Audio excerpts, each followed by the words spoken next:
रोकता रहो काहे टोकता रहो बाबू वतना बेकाबू काहे हो खाता रहो का हो अरे कहाँ से उतरे रे?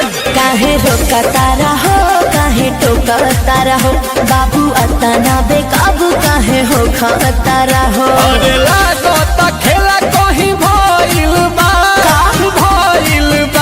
अरे भइल बा ना हो एकर दलान में बिछावल हुए रनिया तबे ओढ़निया मइल बा कौन फरिहान में बिछावल हुए रनिया तबे ओढ़निया मइल बा।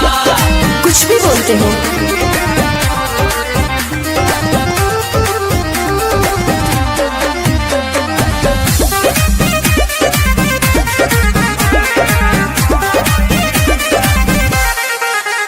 अरे परसों से अइलू सरसों से कहीं चौकर चलता ताहर बरसों से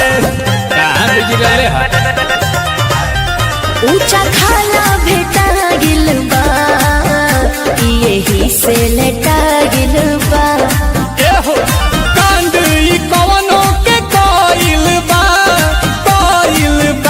अरे कइल बा मतलब एकर दलान में बिछावल हुए रनिया तबे ओढ़निया मइल बा भाग पागल।